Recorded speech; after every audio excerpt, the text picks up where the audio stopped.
Hello, I'm back. So I wanted to just sit down and give an update and talk about my conundrum with YouTube and also ask for feedback, which I'll detail later in the video. But I just have been feeling a little bit of friction with YouTube that I want to push through, and I realized that I don't think I can get through it to the other side without some feedback from you guys, because I think feedback is a really essential component that's missing from what I have in YouTube right now. So let me update you on where I've been, what has worked with what I've done so far, and what's not working. So let me get into it, and then you guys can tell me what you think. So basically, before I did YouTube, I was a math teacher, and what I liked about math teaching was I liked that I had something specific to teach, that I felt like I put a creative spin on, like it was kind of an existing thing that I put a creative spin on. And I also liked that I was in person. I could really see the feedback of students, and I could see okay, this is landing, this is not landing. So in the future, I'll tweak this, or next class period, I'll tweak this. And I really liked that. What I didn't like about math teaching was I didn't really like the traditional job of going into work, and also the classroom management. And it was the being in person was good, but it was also bad because it was taking up a lot of energy.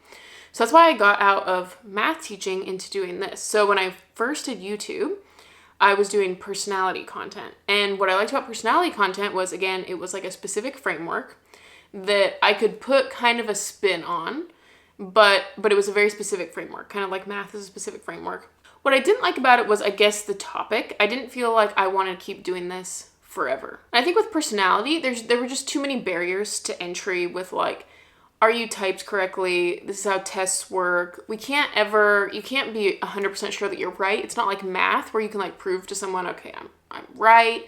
And it was just getting kind of, there's too much opportunity to get lost in the weeds with it. And it starts becoming not worth the trouble. And it just started feeling like the cons were outweighing the pros. And it also felt like it had a lot of barrier to being able to scale a YouTube channel, to be able to make a viable income. It had a lot of barriers in that regard as well.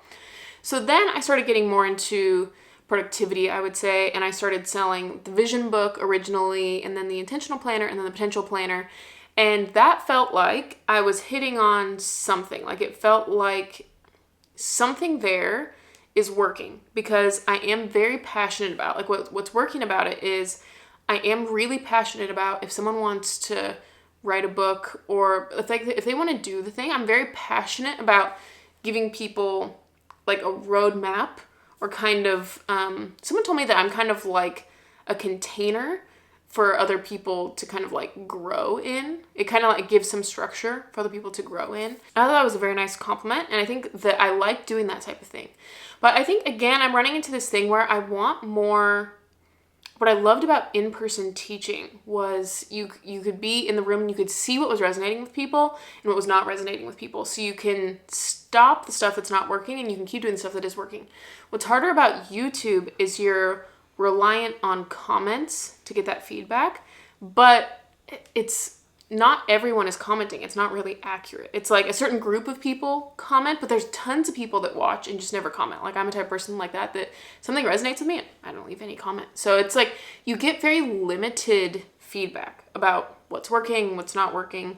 And so I think with the productivity niche, it's very different from math and personality in that it's not a specific system that you teach. I don't have a specific roadmap or a course that I'm taking someone through per se. It's I would have to create it. And I think with productivity, it's not a very specific niche. Some niches are just very specific. Productivity, it can go a lot of different directions. Should it go in the goal setting direction? Should it go in the planning direction? Should it go in the time management, money management? There's just so many places it could go. And theoretically, that might make you feel more free, but for me, it feels like it's hard to pin down. What exactly are we doing? It doesn't feel specific enough to me. I want a more specific goal, a more specific aim.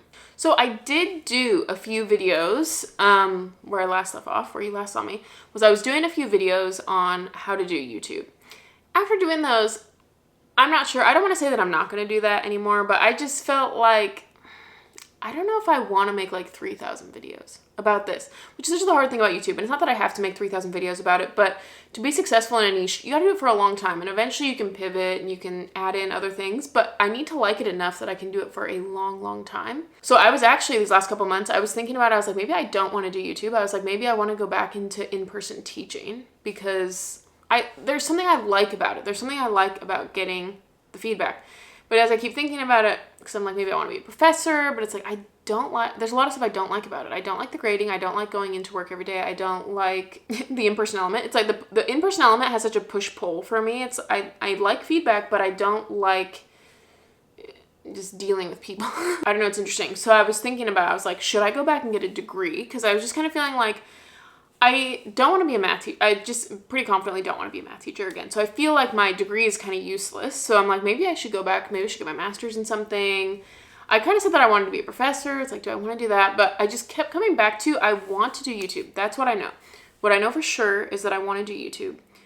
And I like to teach. I know that for sure. Whether I'm teaching on YouTube or I'm teaching, like if I was a professor or a high school teacher like I was, I like teaching. What I don't know is, what am I teaching? And I like to teach so much. Like I enjoy so much about teaching. I just don't know. I think what I'm saying is that I need feedback. If you guys could give comments of some encouragement or just information, what is working and what is not working. Are there topics that you think I should go more into? Are there things that I should lean more into? I've been talking to some like family members and friends about this who watch the channel. I've gotten some feedback that I could stand to incorporate a lot more stories into things, because there are a lot of stories in my life that they know that you guys don't know that I think could affect things. Do we like the planning and productivity? What parts, if you like the productivity niche, what parts of it do you like? Is it the time management, the planning, the goal setting, like money management, something else? Like what is it? Because I'm having a hard time figuring it out. So maybe we could do this together.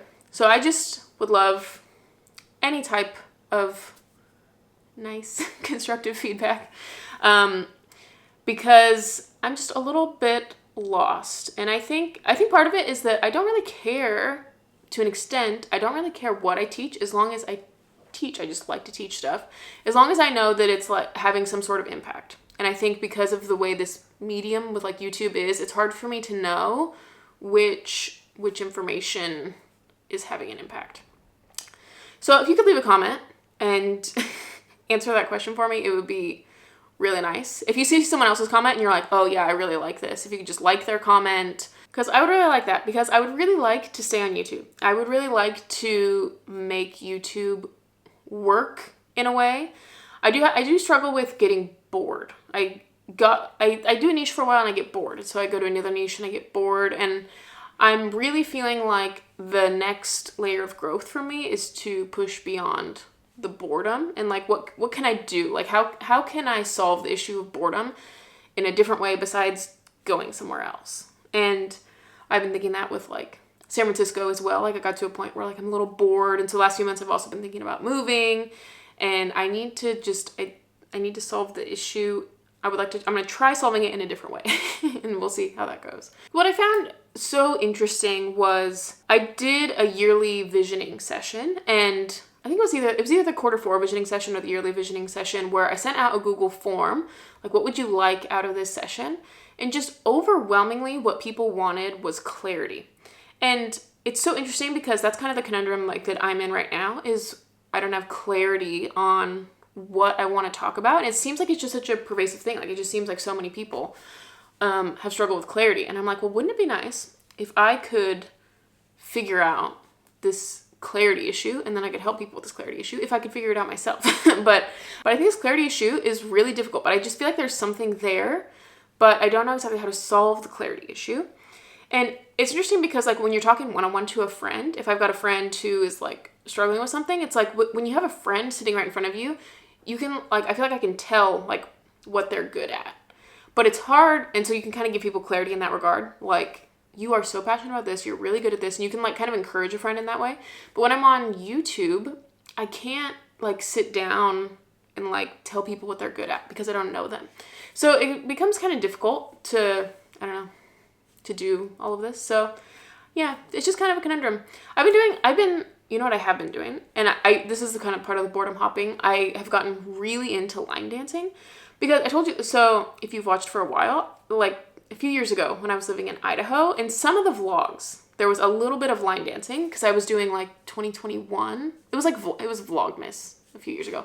I was doing some line dancing, but line dancing, it's like a new genre is being created, which I'm really enjoying. It's not even country music. It's not even traditional line dancing steps. It's like a new genre of music is being created. It's really cool. It's like hip hop. It's like choreographed hip hop that like everyone just goes in the middle and does, essentially is what it is. I don't even like, it feels like a new genre of music a new genre of dance is being created. It's kind of like, not that the steps are new or anything, but just the whole idea, like line dancing is really changing. It's really cool. So that's what I've been doing. I've been like really enjoying hobbies. That's part of my life that is working. I've been really enjoying that. But yeah, work is not working. So yeah, if you could leave a comment, let me know your thoughts. If you're still here, I'm very appreciative. Thank you so much for being along the journey of all the like ups and downs that I've had. I'm very appreciative of it. And thank you in advance for any feedback that you guys give. So I'll see you guys in the next one, hopefully. Bye.